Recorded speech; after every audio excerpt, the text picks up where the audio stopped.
WWE rolls on through Madison Square Garden tonight for Monday Night Raw on the go-home show for Clash of Champions, delivering a rattlesnake in Stone Cold Steve Austin. Even with Stone Cold Steve Austin there, WWE ends up with 3 hours of utter disappointment. When will they learn? Nostalgia can only go so far.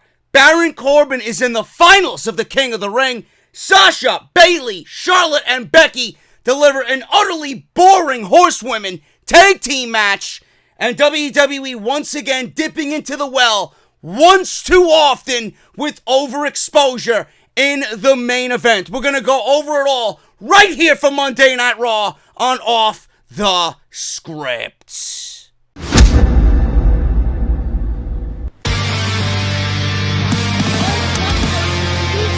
Delete! This is mine.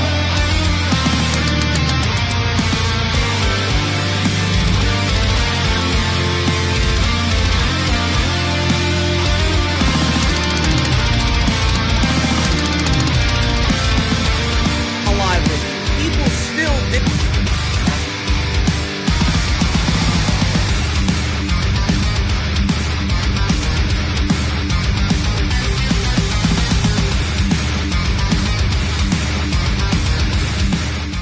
Have you guys ever had one of those nights where you just don't want to work? Tonight's one of those nights for me, man. It really is. I don't even know where to begin with this show, and I want to attack this in the most logical way possible. I want to say this show was terrible. I really do. And in most cases, it was terrible. There are instances on this show that pinpoint WWE's complete failures throughout the years, and more importantly, throughout 2018 and 2019, which we will go over here tonight on this podcast. How do you roll into Madison Square Garden? How do you roll into New York City, your backyard, which I'm assuming Vince McMahon hopped in a limo and went right up I-95, right back to Greenwich? How do you roll into your backyard and deliver a show like you did tonight? I don't get it. You know, Raw Reunion was one thing. We all understood what Raw Reunion was. But the simple fact that WWE is so incapable of booking their own roster right now, their current roster, in any meaningful way, that they have to go out there and get Stone Cold Steve Austin. Now listen, before I even continue, I will never shit on the glass shattering. I will never shit on Stone Cold in a ring with a microphone. One of the greatest, if not the greatest, to have ever done it. But when you have to dive deep into the fucking excuses bag to sell out Madison Square Garden, and that's what you pull out after we just seen Stone Cold Steve Austin on the Raw Reunion show, that doesn't bode well for what people are looking at when they look at WWE. Everybody knew Austin was there to sell tickets. Everybody. But folks, how long can the nostalgia train continue to chug along? There's one moment on this show I want you guys to visualize, and if you watched Monday Night Raw, you know what I'm talking about. It's pretty much the exact definition of WWE completely shitting on their current roster. It is the one thing that I'm going to look back on and say, you know what? WWE will never learn their lesson. Cedric Alexander is a damn good fucking professional wrestler. Cedric Alexander is somebody that WWE is pushing, all because Paul Heyman now has some sort of influence over Monday Night Raw, which is a shame in itself that nobody realized the talent that this man possesses, that he had to wait 6 fucking months to be used on this show. All it took was Paul Heyman to be executive director of Monday Night Raw. Cedric Alexander, one of the guys on this roster that could potentially be a future piece to this company's bright young future. Cedric Alexander had no match for Clash of Champions. AJ Styles had no match for Clash of Champions. The United States Championship was pretty much non-existent on Sunday's show. They make a 10-man tag, which in its own right has a bunch of just meaningless garbage thrown about. Complete garbage for a 10-man tag. But Cedric Alexander pins AJ Styles to get his championship match at Clash of Champions. More than likely. More than likely. But he did it with a lumbar check that should have leveled 6 giants. That lumbar check was absolutely fucking gorgeous. And before the referee even hit the 3 count, we knew the baby faces were going to win, but Stone Cold Steve Austin's glass shattered again for a second time tonight, and it took away from everything that should have been Cedric Alexander's moments in pinning AJ Styles. If you go back and watch that and look exactly at what I'm talking about, that is the very definition of what WWE is doing to their current roster. Nothing and no one means anything to them. Stone Cold Steve Austin was there, and they gave Stone Cold Steve Austin a priority instead of keeping him as a headline name for the marquee to sell tickets. Not only did they put him in the beginning, they had to put him in the end, and in both instances, completely took away from what should have really been much more important. What does that say, folks? What does that say? It means WWE has failed to create new stars, and they will always go into the nostalgia cookie bag and bring out a name from the past to try and hopefully get these names over, hopefully try to sell tickets. And what good does it do? What good does it do? In return, it makes everything else that much more pertinent, that much more prominent. WWE is a bunch of fucking failures. That's all I see. That's all I see. This show did absolutely nothing to get me excited about Clash of Champions. We're going to go over it all right here on Off the Script. I am JD. Thank you guys so very much for joining me tonight.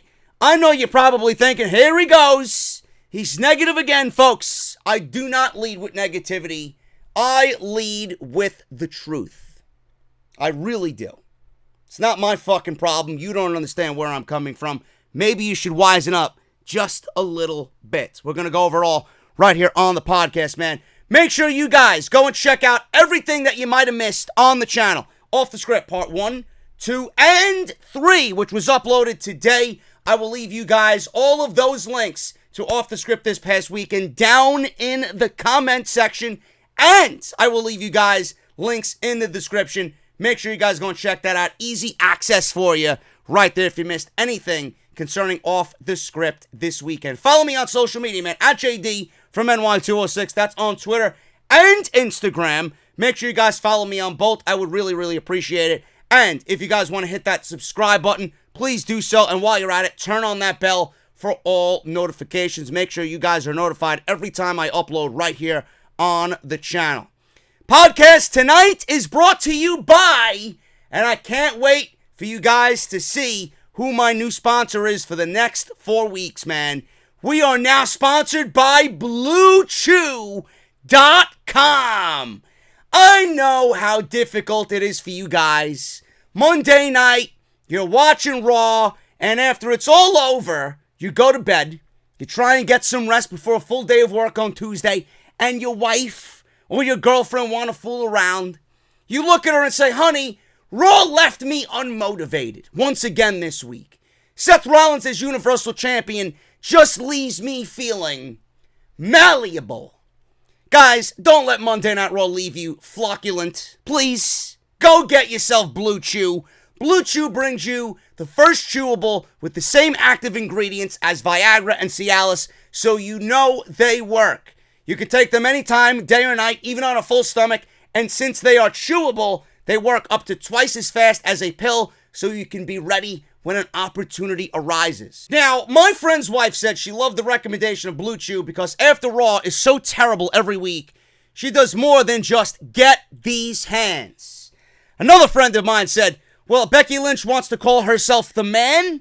She has to take a step back after she sees me on Blue Chew. Now, this just isn't for guys who can't perform. It's for any guy who wants extra function to enhance their performance in the bedroom. Blue Chew is prescribed online and shipped straight to your door in a discreet package, so no in-person doctor visits, no waiting in the pharmacy. The best of all, no more awkwardness. They're made in the USA, and since Blue Chew prepares and ships direct, they're cheaper than a pharmacy. Right now, I've got a special deal for you right here on Off the Script. Visit BlueChew.com and get your first shipment free when you use special code JD. All you guys have to do is pay $5 shipping. Guys, once again, that's BlueChew.com, promo code JD, to try it out for free and help support Off the Script. Monday Night Raw opened up tonight, folks, with Stone Cold Steve Austin.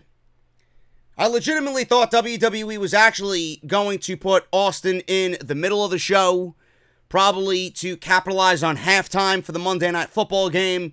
I thought WWE would have put him in the main events to really bring some level of importance to the Universal Championship. They did not do that. They didn't do that in the beginning here on the show. And they didn't even make mention or give me any reason to care about the Universal Championship going on into Sunday. So we got Stone Cold Steve Austin right out of the gate for Monday Night Raw. He took the microphone, he gave us a oh hell yeah. Crowd was giving him the what treatment, of course. But outside that, he said it felt great to be back in Madison Square Garden. It's been over 20 years since he's been back in MSG. And he talked about standing in the corner for his match at the Survivor Series with Bret the Hitman Hart. He said, once Bret's music hit, all the hairs on his arm raised. They were standing on end. And I love that match. I am more prone to saying, and I think a lot of people are in agreement with me, his WrestleMania 13 match with Austin, the submission match, Ken Shamrock as the special enforcer there. That was the match that pretty much made Austin into the caliber of superstar that he is. That entire feud with Bret made him into the superstar that he was. It was the foundation for what we see right now as Stone Cold Steve Austin probably being the greatest of all time. Not only did it catapult Stone Cold's career into superstardom, it gave us a version of Bret the Hitman Hart that I honestly think was the best version of Bret the Hitman Hart. That Bret that snapped, that Bret that thought that he was entitled to everything because he was the best there is, the best there was, the best that there ever will be. Heel Bret Hart was absolutely my favorite incarnation of the Hitman. So when he talks about that, man, it just brings back so many memories of what I loved about that feud and everything that led into that match happening and everything that led to just Austin winning the Royal Rumble by nefarious means and then having the submission match. Man, it was so fucking awesome. So awesome. So he was talking about the Hitman match. He was talking about Stone Cold and Vince McMahon and the rivalry that he had with McMahon, the stunner that he gave McMahon. He was talking about The Undertaker facing The Undertaker at SummerSlam Highway to Hell. Said he got knocked out by Undertaker. So the first time that he was ever knocked out was by The Undertaker. So Earl Hebner, who is now in AEW, Earl Hebner's name mentioned on WWE TV. I found that to be quite bizarre. He is a Hall of Fame referee for WWE, no matter where he is working. He's seen it all. He's done it all. Earl Hebner. You got to show him some respect in that sense. He said Earl Hebner bent over and asked him when The Undertaker knocked him out if he was okay. Said he looked up and asked where he was. Hebner told him he was in the garden. He said those were good times and there's more good times to come, whatever that means, by Stone Cold Steve Austin. He then introduced the contract signing. Said he was going to get things done the way that they're supposed to get done. Austin then introduced Braun Strowman. He came out. Renee Young asked what version of Braun they'll get at Clash of Champions at this contract signing. We don't know. We don't know what version of Braun Strowman we're going to get. Is he going to be lovable Braun Strowman? Is he going to be pussyfoot Braun Strowman? Is he going to be a hesitant Braun Strowman? Or is he going to be the Braun Strowman that legitimately wants the Universal Championship to add to his collection? Something that he has not had a taste of yet. Because it seems to me that Braun Strowman really doesn't give a shit all that much about the Universal Championship, because if he did, he would make more of an effort to make everybody believe that it's the one thing that he wants so dearly in this world. And I have not seen that yet from Braun Strowman. Seriously. If you are a challenger for a champion, you should be making that championship the most valued thing in your life. And Braun Strowman has not done that whatsoever. So, Braun offered a handshake to Stone Cold Steve Austin. Austin turned it down, and then he went right to introducing Seth freaking Rollins, which was cringe right from the get-go. Seth entered the ring. Austin said they had business to take care of. Austin said he doesn't understand why it's been so difficult to get a goddamn contract signed. But now is the time. Seth said, let's get this contract signed. But first of all, he went on to talk about being in MSG and what it means when he says, burn it down. All Seth Rollins had to do was take the microphone, yap, yap, yap, and this segment went to complete dog shit. Seth said Braun thinks he might have it in for him tonight. Seth asked the crowd to what him, because that's exactly what you want your Universal Champion to undergo. What chance? Not really a good look, champ. Not really a good look. If they actually respected you and wanted you as their champion, you wouldn't get any what chance. But he asked for them anyway because he's a fucking sucker. Seth Rollins is a sucker. And I get called a mark. This is Mark 101, folks. So, he wanted the crowd to what him. He says he usually hates it, but being that Austin is there, he's down with it. Yeah, let's tickle Austin's balls some more, Mr. Champ. So, we had Braun Strowman standing there. Austin said it's time to sign the contract because that's what they brought him in to do. Seth said he'd oblige, but first he looked at Braun and told him no one is stabbing him in the back. He said he is the best wrestler on the planet, which got a chorus of boos, by the way. I don't know why. Listen, I am all about Rollins saying he's the best wrestler in the WWE, but when you go out there and say you're the best wrestler on the planet, I don't even think Seth Rollins is the best wrestler in the WWE. He's got some balls even saying that. He's even got balls saying that, folks. I don't think Seth Rollins is even close to being the best wrestler in the WWE. Seriously. I take Andrade Cien Almas. I would take Buddy Murphy.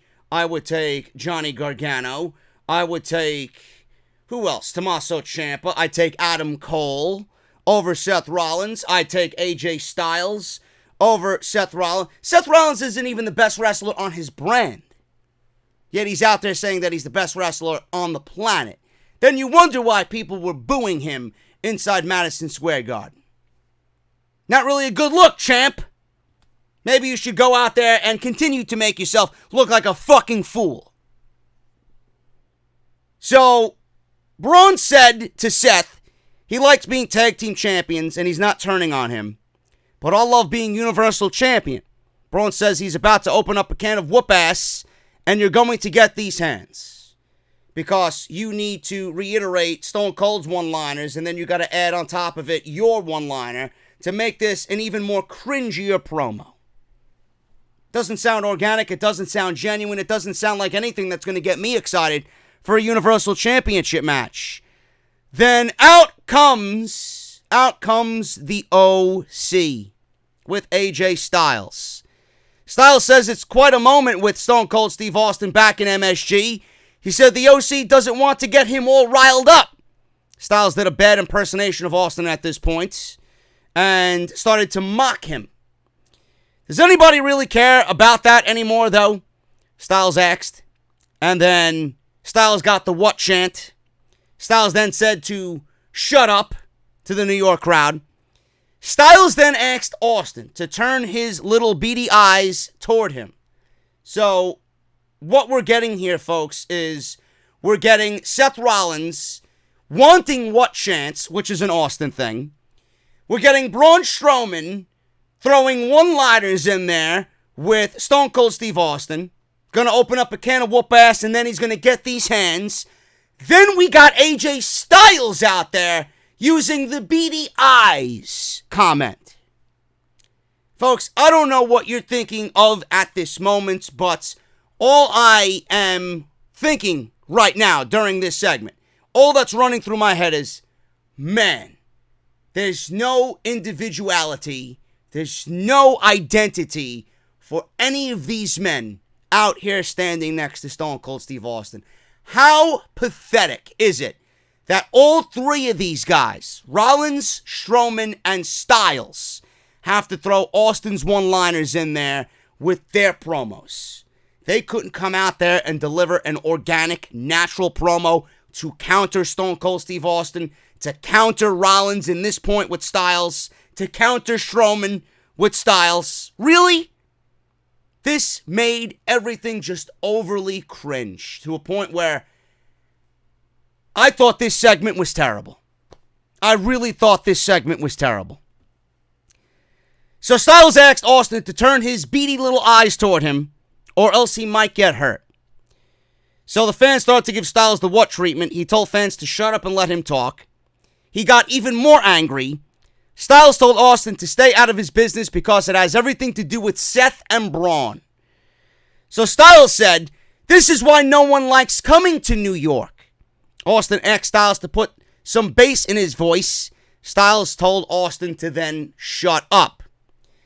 AJ Styles then complained that Braun and Seth didn't even give Luke Gallows and Carl Anderson a rematch. Fans then chanted "asshole" at AJ Styles, which was probably the best part of the entire show. Then Austin takes his one-liner and says exactly what he said when Vince McMahon was being called an asshole so many years ago back in the Attitude Era. I'm sure you guys know what I'm talking about. A crowd of 15,000 people or so were chanting "asshole" at Stone Cold Steve Austin. And Austin said, "I'm not sure if you can hear, but you got Madison Square Garden calling you an asshole." And they didn't bleep anything out, which I'm glad that they didn't, because it would have really soured the entire moment even more so. So 18,000 people, supposedly 18,000 people, supposedly.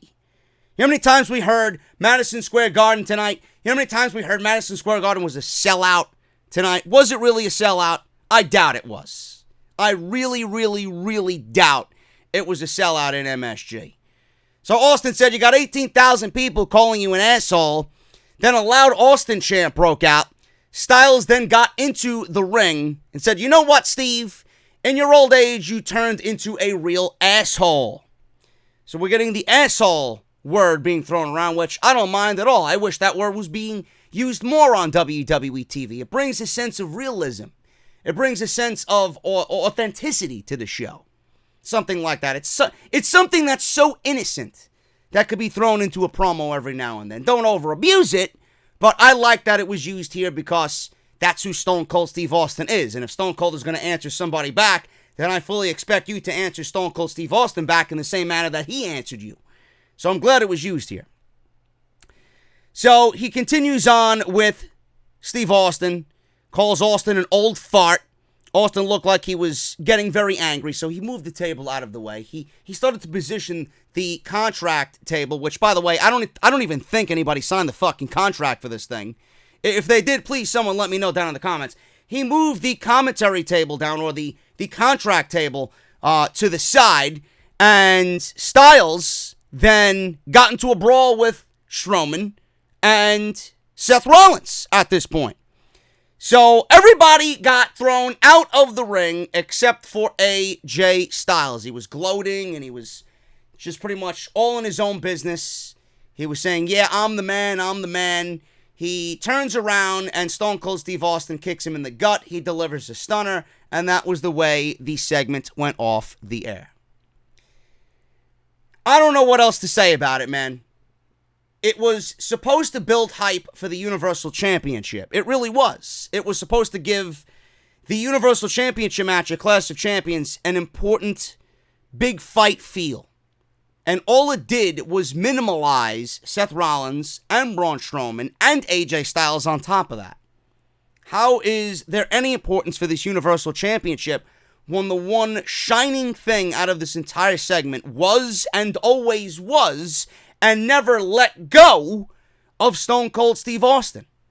The Universal Championship seemed like a fucking afterthought in this opening segment. Seth Rollins looked like somebody that should not be the Universal Champion. He looked anything but like a Universal Champion. Braun Strowman looked like a big fucking idiot in this segment. He didn't come off intimidating. He didn't come off wanting the Universal Championship. A one-liner in which you're imitating Stone Cold Steve Austin, saying that you're going to open up a can of whoop ass and then someone's going to get these hands, is not what I want out of my Universal Champion. Your job is to make these guys believable fucking champions. Seth Rollins as a believable champion and Braun Strowman as a believable opponent, challenger for the Universal Championship. I got none of that here. I got absolutely none of that here.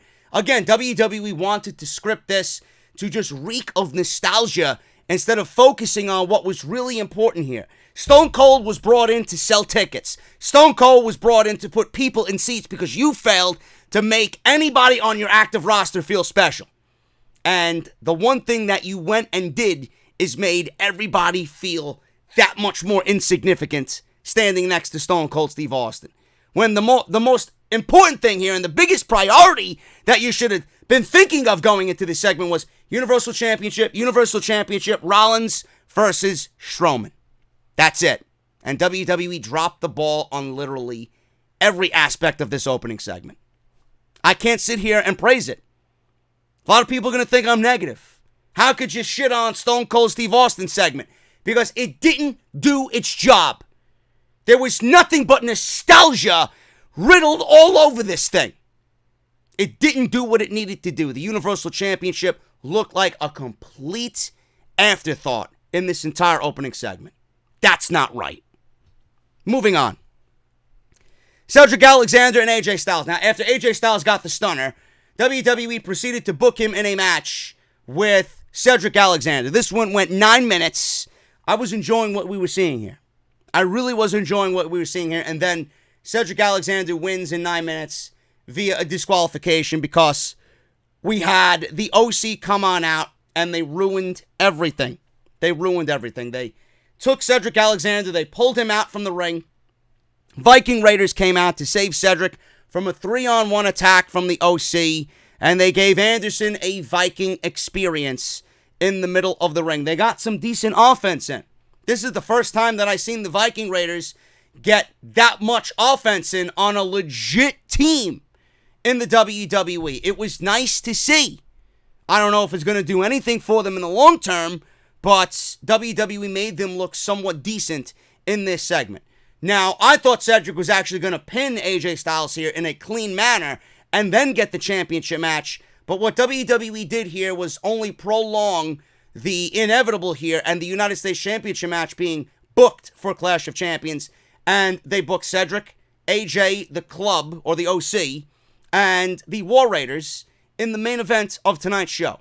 So they double-dipped into the talent pool, and they overexposed several people that we've already seen in the opening segment in the main event. They overexposed AJ, who just had a match. They overexposed Cedric Alexander, who already had a match on Monday Night Raw. Why? I don't get it. What was the difference if you did it here compared to what you did in the main event? You could have did it here, and you could have got it out of the way. You could have booked the War Raiders versus the OC in a tag team main event or a tag team match in the third hour if you wanted to. WWE had to bundle everybody up and put them in a 10-man tag because it's MSG. Seth Rollins doesn't need to be on the show. Seth Rollins didn't need to be in the main event. Braun Strowman didn't need to be in the main event. They didn't. And you overexposed guys that you already used in the first segment in the main event. And this was only to get Cedric Alexander and AJ Styles on Clash of Champions. That could have been an easy fix. Do it here. You didn't need to do it in the main event. Moving on. Backstage, Bayley and Sasha stood together. Bayley said they are back together and there is no stronger connection. Sasha said, you can take that to the bank. So Firefly Funhouse played. We've seen Bray Wyatt say later tonight he'll be hosting an all-new episode of the Firefly Funhouse, which had some nice little innuendos thrown about, which we'll talk about in a little bit. Commercial ad for NXT.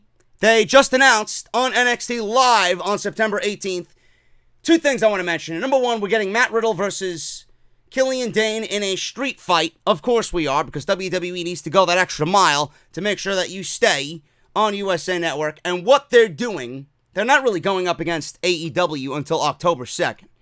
But what they're doing with NXT is 1 hour is going to be on the USA Network, and the second hour is going to be on the WWE Network. They're not showing all 2 hours on the USA Network, which I'm kind of disappointed by, because I would love to see the 2-hour rating for NXT. And we're not going to see the full 2-hour rating until the November 2nd show. So starting September 18th, we're going to get 1 hour on USA and then 1 hour on the USA Network. And the reason this is happening is because USA's original series, Suits, is finishing up in their final season. And USA Network feels like, well, NXT doesn't have any competition with AEW. We want to finish this Suits series finale out, and we'll just do 1 hour of NXT, get a grasp on how it's going to do on the USA Network, and we'll do the second hour on the WWE Network. But they also announced Killian Dane versus Matt Riddle in a street fight for the first live show on September 18th. Roman Reigns came out. He was featured in the pediatric cancer video. I don't have any problem with this. He wore a blue shirt that said, "Believe in the fight." He got a very mixed response, but I would not expect anything less from a New York City crowd. He was on the stage, and he was talking about the announcement he made almost a year ago about his leukemia. And when his leukemia returned, he said, "Fans, give him strength to heal." He said when he made his return, it was all about the love and the strength that they gave him, and the strength to change his perspective and change his goals. He said there is more to the WWE platform than what happens in the ring. He said he wanted to pay it forward and create momentum for others like they did for him. He said over the past few months, he's visited a lot of pediatric hospitals. He said he's met some great kids, and tonight they're going to focus on their stories. He said they are from New York and New Jersey, and out came a bunch of kids from the New York, New Jersey area who beat pediatric cancer, and it was a great moment. But no matter how great of a moment it is, folks, it's always in the back of my mind, and I know that I've said a lot of positive things, more so than I've ever have, about Roman Reigns. It's always in the back of my mind that WWE hides Roman Reigns behind these feel-good moments, because in a major market like New York City, where they know he's going to get fucking booed out of the building, it's pretty much WWE hiding him behind all of these sweet, innocent children that overcame pediatric cancer. Who's going to boo that? Who's going to boo that? Their mentality is, let me see them boo Roman Reigns standing behind 5 children who beat pediatric cancer. You can't do it. You can't do it. So no matter how great of a moment it is, and I understand the importance of Connor's cure, it's always in the back of my mind when I see shit like this. But it is what it is. It is what it is. I know I'm not the only one who feels that same exact way. Becky Lynch and Charlotte versus Bayley and Sasha Banks. This one went 17 minutes. This did not pick up until the very last 4 or 5 minutes, I would say. Because in the first 12 minutes, this was complete boredom. And I mean that wholeheartedly. I really do. I don't even know why this match was taking place. This match was only taking place because WWE needed to load this show up with as much must-see action as they possibly could add on this show. Bayley and Sasha Banks together are a brand new quote-unquote heel faction. You're putting Charlotte Flair and Becky Lynch together, who are mortal enemies, on the same team, just for the simple fact of getting all the horsewomen in this match to present a tag team match. It did not make any sense. It really didn't make any sense. You got one champion on one team, you got another champion on the other team. Someone is going to have to lose. Someone is going to have to lose here. And WWE didn't even think that, well, Sasha can't lose. She just came back. We can't pin Sasha Banks. Bayley can't lose. She's the SmackDown Women's Champion. Becky Lynch can't lose. She's the Raw Women's Champion. Charlotte can't lose. She's the challenger for Bayley's SmackDown title. They went into this with legitimately no outs. The only out was to have this match end in a double count out or some sort of disqualification. But WWE didn't go that route. I thought they would, and they didn't. So not only did this match not need to happen, but WWE went about booking this match to have Charlotte and Becky win by Charlotte pinning Bayley, who is the SmackDown Live Women's Champion. I don't get it. Now, I know this is an inevitability. I am definitely in the boat of Bayley losing that title to Charlotte. Charlotte is going to be in her hometown. I honestly think Charlotte's going to be the new SmackDown Live Women's Champion. Bayley has done nothing with that SmackDown Live Championship. Just look at the reaction that Bayley got coming out on Monday Night Raw tonight in New York City, folks. Sasha came out with her theme music that was some sort of a lukewarm reaction. Bayley came out, no reaction at all. There was zero reaction to Bayley. And WWE doesn't seem to understand this, and I mentioned this last week. What is Bayley? We don't know if Bayley's a heel. We don't know what Bayley's intentions are. Everybody was trying to argue with me, oh, JD, Bayley is trying to be a condescending heel where she's trying to get over loyalty and dedication to her friend and teach that to the young children. Meanwhile, she went and did the opposite. That's not a fucking heel. That's not a heel. Bayley still comes out with the same theme music. Bayley comes out with the fucking colorful Bayley buddies. Bayley still cuts the same cringe promo in that sweet babyface tone of hers. What is Bayley? There's so much indifference to Bayley. The reason why she got zero reaction was because nobody knows what she is. You can't toe the lines between babyface and heel. You either are all babyface or all heel. And WWE right now has Bayley right in the middle, and that's not a good place for her to be. It's not a good place for her to be. Now, on the other hand, you got Sasha Banks. Nobody knows what she is either. She might portray herself as a heel, but that doesn't mean she's heel. All because she attacked Becky Lynch doesn't make her a heel. WWE is slowly but surely ruining Becky Lynch. Creatively, they're ruining Becky Lynch. Becky Lynch should be the biggest babyface on the entire roster, and she's not. Her momentum has declined ever since WrestleMania, and it's because WWE has failed at booking this woman correctly. It's because WWE has failed on giving Becky Lynch a suitable opponent for the Raw Women's Championship. Now here comes Sasha Banks, who in many people's eyes is much more capable of being in that position than Becky Lynch. You think people are going to boo Sasha Banks? No, nobody's going to boo Sasha Banks because everybody thinks Sasha should be in Becky Lynch's position. Should be and always should have been in Becky Lynch's position. It's a very difficult thing to do, but I feel like after tonight, man, Sasha will be fine. Sasha will be fine. I'm still going to sit here and say, I don't think it's going to happen. I don't think people are going to boo Sasha Banks, but man, oh man, if you want Bayley to go heel, man, you needed to make the right changes to give this woman a presentation of a heel. You can't have her parading out there the same way that you did as a babyface.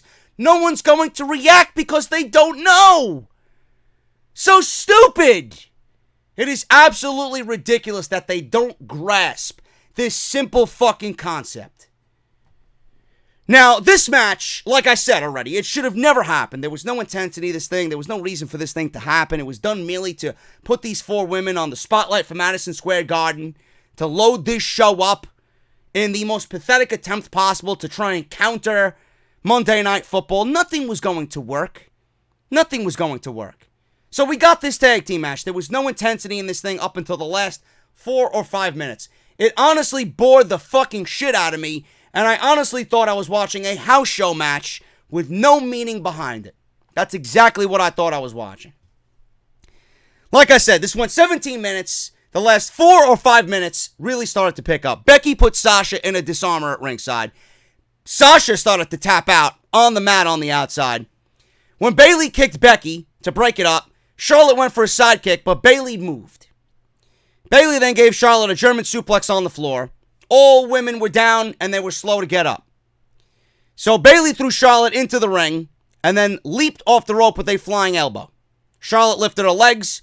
Charlotte turned to knock Sasha off the ring apron because she tried to come in and save Bayley. Then Bayley rolled up Charlotte for a near fall. Charlotte then hit natural selection on Bayley for the win. Now, one thing I want to point out here is Becky had landed a leg drop off the second rope on Bayley. And Charlotte climbed to the top rope and missed completely on a moonsault and still made the cover for a 2 count. Folks, I have to say this, and I know you guys agree with me on this. Charlotte Flair has to remove the moonsault from her repertoire. That was one of the worst and one of the most pathetic moonsault attempts I have ever seen into a pinning combination. She clearly doesn't do it correctly. So why continue doing it only to embarrass yourself? The superior athlete can't do a moonsault. Find something else that you're good at doing and get rid of the fucking moonsault. That was awful. She has the worst moonsault in the business, does Charlotte Flair. Becky and Charlotte win this thing. Some good stuff here, but this was, the majority of it, boring. And I still don't know why any of this happened. Bayley loses. She's the women's champion. Charlotte gets the momentum going into Clash of Champions when everybody thinks that Bayley's going to lose the match anyway and lose the championship. WWE booked themselves into a no-win situation here. None of these women could afford a loss. None! Yet they booked the match anyway. I don't get it. It's like they don't think before they do something. Backstage, we had the OC. They were approached by Sarah Schreiber, I believe. And she asked the OC for a response to what the Viking Raiders and Cedric Alexander did to them earlier. Styles said the OC runs the place. Robert Roode and Dolph Ziggler walked up and laughed at their claim that they run the place. Ziggler said they have some enemies in common, and he asked where they stand. So he offered a handshake, Styles smiled, and we got a 10-man tag coming in the main event. Whoop-de-doo, folks, whoop-de-doo. WWE going about booking meaningless 10-man tags, meaningless multi-man matches in the main event for a Monday Night Raw. Rey Mysterio versus Gran Metalik. This was one of my favorite parts of the entire show. This was fun. This was really fun. It gave Rey an opponent that could work a similar style to him, who is vastly underrated. And what we got was 7 minutes of a damn good fucking match on Monday night, and it was fun. It was enjoyable. Look at that, folks. You got your dose of positivity. So we had Metalik. Look at Rey. He jumped off the second rope with a snap hurricanrana, folks. That looked brutal. The snap on that hurricanrana was so crisp. I loved it. Rey countered Metalik with a sunset bomb or a code red because Rey and Amazing Red are very close. Cole touted the match. Rey then set Metalik into position for a 619, and at this time he connected.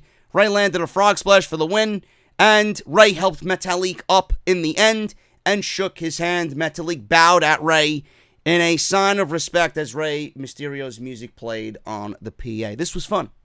This was some good stuff here on Monday Night Raw, and it gave Rey Mysterio a match back to wipe off that ring rust and get him back into the winning ways as he can continue this storyline with his son Dominic, who doesn't want him to retire just yet. And Rey Mysterio obviously showed he has a lot more left in the tank here in WWE.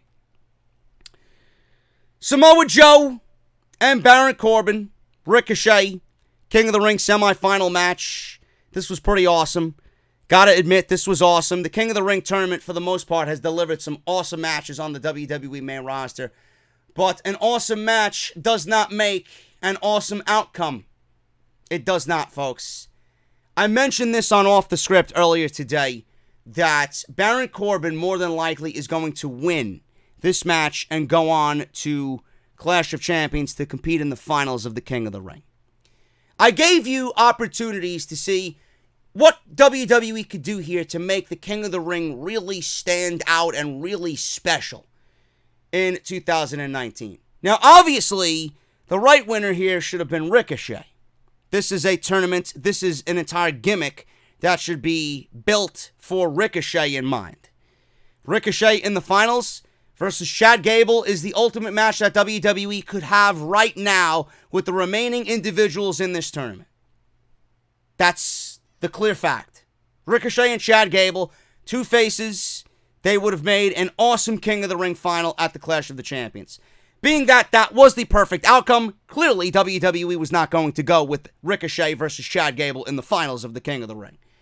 The other opportunity WWE had was to give me Samoa Joe versus Chad Gable in the finals of the King of the Ring, because I do think both of those men could tear the house down in the finals and give me a finals worthy of the 2019 King of the Ring. That did not happen either. So option 1 being the best and option 2 being the second best, did WWE go with any of the best options available to them in this King of the Ring tournament? The answer is no. The answer is no. Now, the wild card here would have been Baron Corbin and Elias in the King of the Ring tournament. WWE could have easily booked that and bring Shane McMahon back and do, I wouldn't say a finger poke of doom, Hogan Nash type deal, but both of those men are clearly aligned with Shane McMahon, and they could have easily gave way to Shane McMahon getting the victory, the easy victory over one of them, and Shane McMahon could have been King of the Ring. Thank God that didn't happen. But what we're getting, folks, is Baron Corbin in the finals of the King of the Ring, and that, what I just mentioned, could still very well happen because Elias has not been officially eliminated yet, but the outcome of this tournament will probably be Baron Corbin and Chad Gable in the finals of the King of the Ring. And if that's the case, folks, we are looking at an entire King of the Ring in 2019 that was built up for Baron Corbin. We're looking at King Corbin in WWE. And the reason why this is going to happen is because of the short jokes. Chad Gable beat Shelton Benjamin. Chad Gable beat Andrade. Chad Gable's going to beat Elias, right? So he needs to win 4 matches to win the King of the Ring tournament. Do you honestly think WWE is going to go with King Gable over King Corbin when we all know Vince McMahon is a huge fan of Baron Corbin? So much so that people, I reported today on Off the Script, people in creative, people in management are trying to convince Vince McMahon that Baron Corbin is not going to put asses in seats. What does the King of the Ring even get? What is the end? What is the outcome of the King of the Ring outside of the crown and the throne and the scepter? What is this going to do for Baron Corbin's career? Nobody knows. Nobody knows. Hopefully it means nothing for Baron Corbin, because if it does, we're in for a world of fucking shit on Monday night. Chad Gable and Baron Corbin are going to be in the finals, and Chad Gable is going to fall short of becoming King Gable. See what I did there, folks? All the short jokes are finally going to come to fruition, and he's going to fall short to Baron Corbin, who I am sure when he has his post-King of the Ring, time, when he's sitting on the throne, he's probably going to fucking belittle the Shorty G and Chad Gable. He's going to go on and on and on about how everybody sucks and how you need to bow to the king. He's going to make fun of all the marks out there, all the people that shit on him. This is not the right outcome. This is not the right outcome. You give me one Baron Corbin match that was good last week, it doesn't mean that he's got to win the whole fucking tournament. Look at the guys that you had in this goddamn thing. Buddy Murphy, Andrade. You had Ali, Ricochet, Samoa Joe, Drew McIntyre, Cedric Alexander, all lost. And we're looking at fucking Baron Corbin in the goddamn finals of the King of the Ring tournament. I don't know if you guys see a problem with that, but I certainly do. Looking like we got Chad Gable as our only hope for the King of the Ring, folks. This one went 14 minutes, and he landed a 630, did Ricochet, off the top rope. Now, Ricochet was actually on the apron. He had a coquina clutch, did Joe, applied on Baron Corbin on the outside. Ricochet jumped and did a shooting star press off the apron, and he hit Samoa Joe while he had the coquina clutch on Baron Corbin. Ricochet then tried to get back into the ring. Joe then applied the coquina clutch to Ricochet. Ricochet escaped and hit a recoil. He then pulled Joe into position for a 630. He landed the 630. Corbin then on the outside yanked Ricochet out of the ring, threw him into the crowd, front row, and then covered Samoa Joe after Ricochet hit the 630. Corbin steals it 1, 2, 3. And Baron Corbin is in the finals of the King of the Ring. He went up the stage, sat in the throne, and we got a precursor to what we're going to see Sunday, folks. King Corbin is going to be coronated at Clash of Champions. Awful. Absolutely awful. Great match, fun match, terrible ending.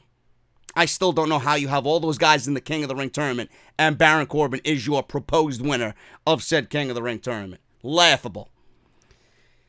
Michael Cole ran down the nominees for Show of 2019 in the worthless People's Choice Awards. Game of Thrones, Grey's Anatomy, Stranger Things, The Walking Dead, or Riverdale. Monday Night Raw is amongst the nominees. I would love to know how much WWE paid E-Network to put Monday Night Raw in with the fucking Stranger Things. And if Stranger Things doesn't win Show of the Year, then there's some serious fucking issues. WWE clearly paid E-Network to put Monday Night Raw in amongst these great shows. Simple. Lacey Evans versus Natalya. I would be lying if I told you I watched this. I did not. All I heard was a CM Punk chant very audibly during this match because it was that boring. Natalya wins in 5 minutes. Natalya had I believe, Natalya scored the tap out with a sharpshooter. There you go. You want any more information, go watch the fucking replay on WWE.com. I don't give a shit. Moving on, folks. This is where we got the fun. The Firefly Funhouse. Bray Wyatt. Bray Wyatt is rumored to be inside Hell in a Cell with the winner of Seth Rollins and Braun Strowman. Now, we all know, we talked about this last week, Bray Wyatt, it's inevitable. If you're putting him in that situation, it is absolutely inevitable that Bray Wyatt's becoming the Universal Champion. There's no doubt about it. Some people say it's too soon. Some people say it's the right decision because he's the hottest act in all of WWE. I am leaning more towards it needs to be done because Rollins is not the champion that everybody thinks he is. Rollins is not the champion that he thinks he is. It could mean that Rollins is going to escape Braun Strowman. It could mean that Bray Wyatt interferes in the match at Clash of Champions and we get a triple threat inside Hell in a Cell. It could mean that Baron Corbin winning the King of the Ring could set up a title match between him and Seth Rollins at King of the Ring, and Bray Wyatt goes one-on-one with Braun Strowman inside Hell in a Cell. There's a multitude of options that WWE could do here. We don't know for sure if Bray Wyatt's getting a Universal Championship match, but it certainly seems that WWE is teasing such a thing. Bray said today they have a very special lesson planned, and Rambling Rabbit yelled, "Stranger danger." Said he saw a stranger with Seth and Braun. Bray asked if he meant Stone Cold Steve Austin. The clock showed 3:16. There was a little alarm clock on the table in the Firefly Funhouse that said 3:16. All the characters started to chant "Stranger danger" over and over again in very weird voices. Bray asked them to please be quiet. Then he yelled to be quiet. Then we got some sign of the Fiend. He held his ears, the hurt and heel. So the Fiend began to show up. Bray shooed him away. He fought the Fiend off. He says, "Guys, we take turns talking in here in the Funhouse." Then he wanted to fix the clock. He banged it with a hammer, and it read 11:19.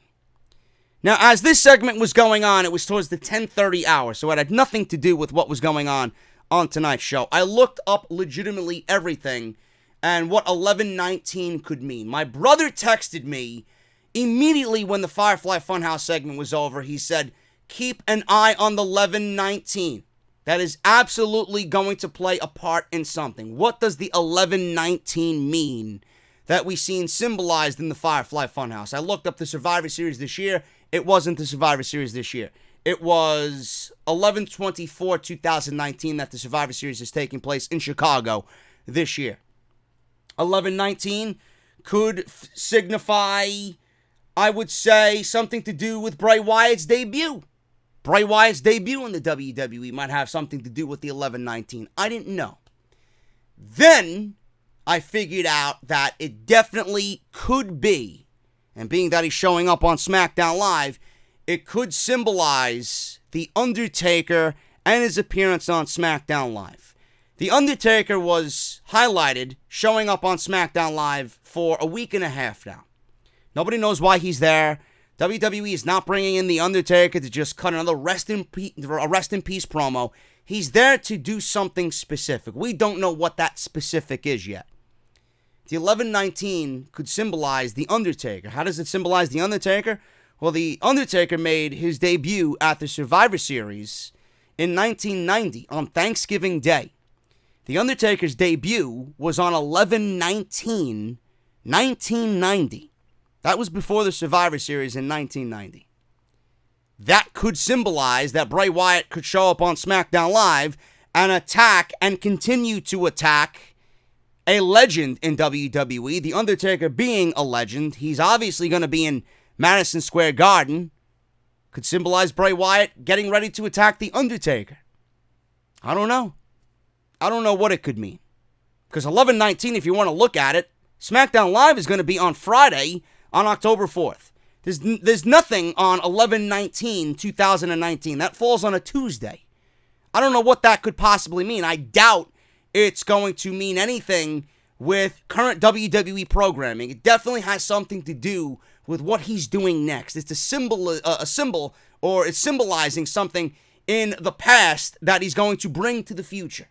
Something in the past that's very pertinent to somebody here in the future on the roster right now. And I'm thinking that it's going to be The Undertaker on SmackDown Live tomorrow night, and he's going to mandible claw The Undertaker. And how great would that be? The Undertaker's felt the mandible claw throughout his entire career. Being Mick Foley was his greatest rival. I think that's going to be awesome. So we'll see what happens. I don't know if this is going to set up a match between the two.